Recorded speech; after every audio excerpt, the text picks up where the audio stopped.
Buenos días. En el curso de Derecho Agrario vamos a trabajar la clase número 7 correspondiente a la política agraria colonial y los orígenes del latifundio en Guatemala. Objetivo: que el estudiante de la Universidad Rural de Guatemala conozca los orígenes a través de los cuales se han creado las políticas agrarias coloniales y explotación agraria de extensiones de tierra. Para esto es necesario entonces definir qué es una política agraria. La política agraria se enfoca nítidamente dentro de la perspectiva del último informe sobre agricultura para el desarrollo del Banco Mundial, según el cual la agricultura es un instrumento de desarrollo fundamental para alcanzar el objetivo de desarrollo del milenio, de reducir la proporción de personas que padecen hambre y viven en la extrema pobreza. La política agraria, básicamente vamos a encontrar estas formas distintas que se han ido estableciendo en la sociedad, específicamente en el área de la agricultura, en el cual se establecen las formas de la agricultura sostenible.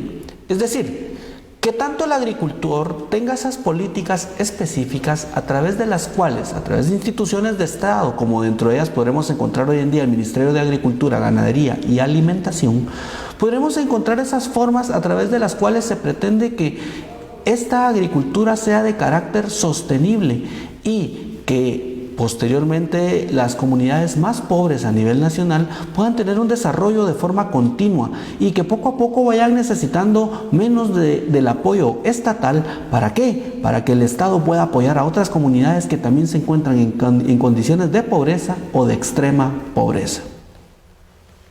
Los latifundios. Los latifundios nacen del latín denominado latifundium. Y el latifundio no es más que una finca rústica de amplias dimensiones. Se trata de una explotación agraria de gran extensión que, por lo general, no utiliza la totalidad de sus recursos de manera eficiente. La persona que dispone de uno o más latifundios se conoce como latifundista. Los orígenes del latifundio se encuentran en la organización económica de la sociedad colonial. Cuando hablamos de que el latifundio no utiliza la totalidad de sus recursos de manera eficiente, quiere decir que muchas veces o en muchas ocasiones no se aplicaba o el latifundio no era efectivo en cuanto a las necesidades sociales, pese a ser una organización económica o una forma económica de establecer. Se carecía con varios problemas de los cuales vamos a enumerar en lo sucesivo a los principios de este latifundio, pero principalmente el asunto radicaba en que, primero, no se distribuía en forma general las tierras, sino que se concentraban en determinadas personas. Y esto en breve lo hablaremos. Es por ello que los principios rectores de la política agraria colonial son los siguientes. Existen principios que se hallaron en la expresión de las leyes coloniales de tierras o documentos de diversas naturalezas. En esta ocasión nos referimos principalmente a la legislación como expresión de intereses económicos. Ahí vamos a encontrar los principios siguientes. Primero vamos a encontrar el principio de señorío, principio de tierra como aliciente, la tierra como fuente de ingresos para las cajas reales, la preservación de las tierras comunales de indios y bloqueo agrario de los mestizos. El principio de señorío es el derecho de conquista. Fue esencialmente un proceso violento de apropiación económico, por ende, que suprimió automáticamente el derecho de propiedad de los nativos sobre sus tierras. Los conquistadores solo podrían recibir tierras del nuevo y verdadero dueño del rey. Este principio del señorío se daba y se le conocía como la expropiación de tierras. Se realizó en muchas ocasiones anteriormente a la transformación agraria, previo a la creación del INTA y previo también a la creación del decreto 900, que es la ley de transformación agraria. Es importante hacer referencia a que este proceso evidentemente fue violento. A las personas se les expropiaba sin pensar en la voluntad de las partes.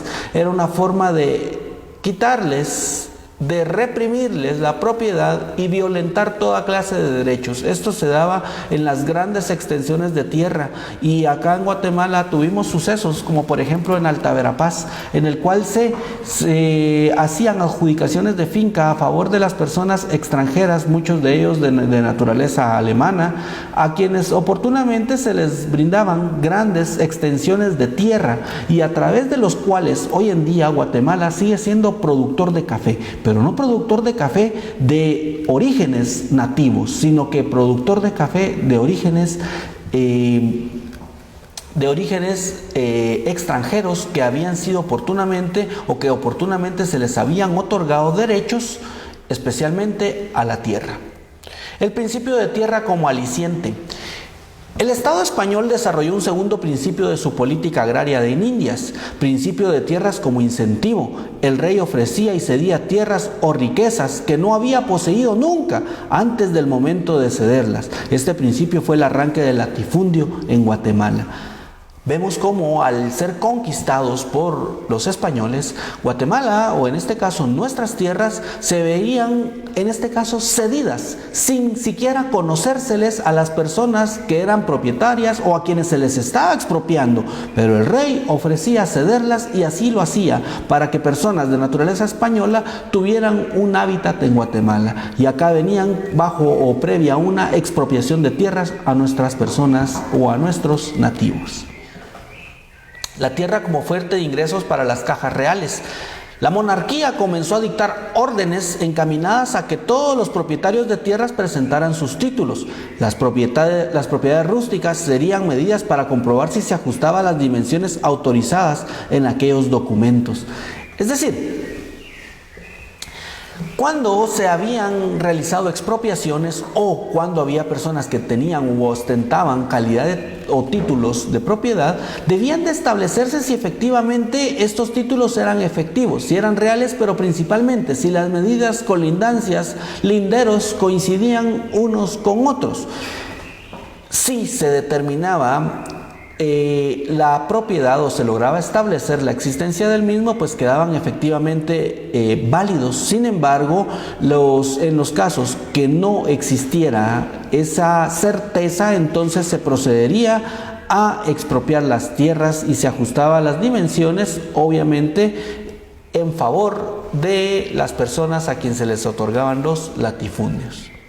Preservación de tierras comunales de indios. La monarquía era clara: los pueblos debían de tener suficientes tierras comunales para sus siembras. Los ejidos eran la tierra indispensable y de uso común en favor del pueblo.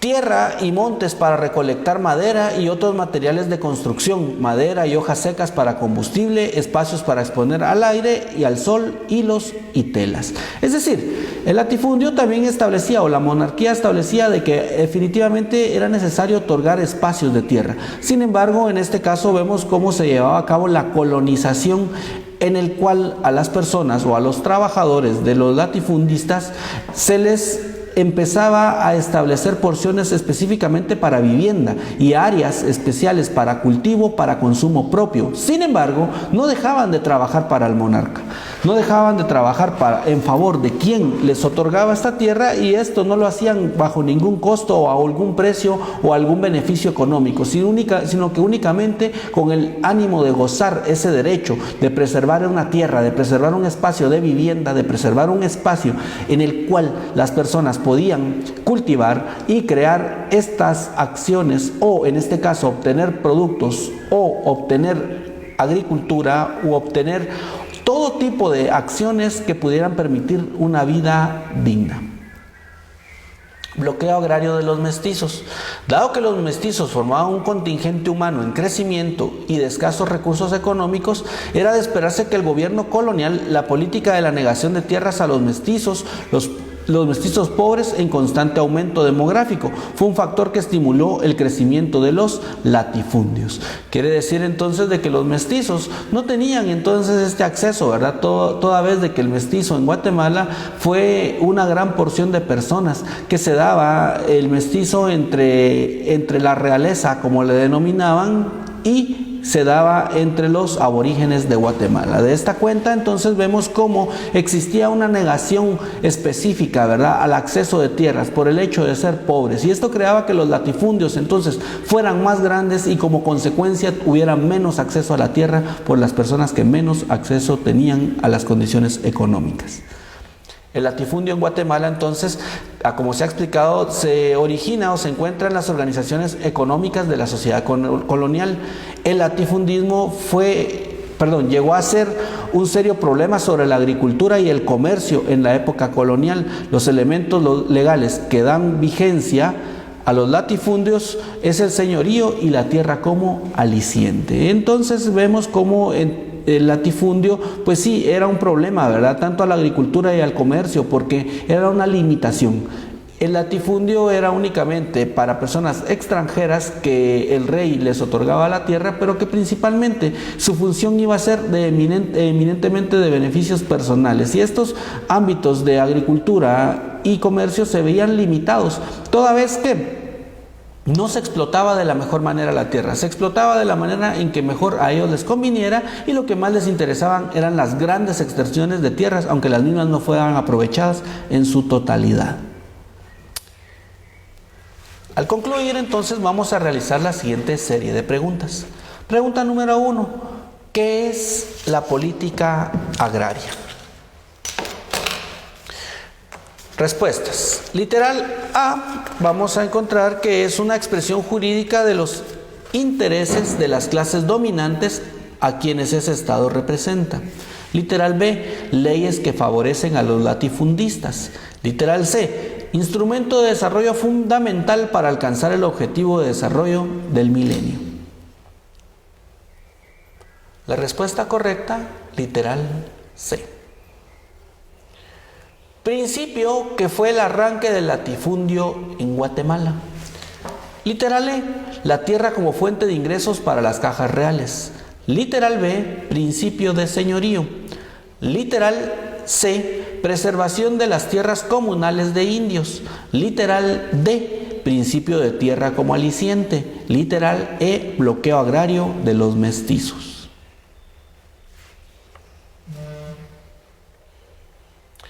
La respuesta correcta, literal D. Tercera pregunta. ¿A qué se refiere la explotación agraria de gran extensión que, por lo general, no utiliza la totalidad de sus recursos de manera eficiente? Literal A, derecho agrario. Literal B, latifundio. Literal C, transformación agraria.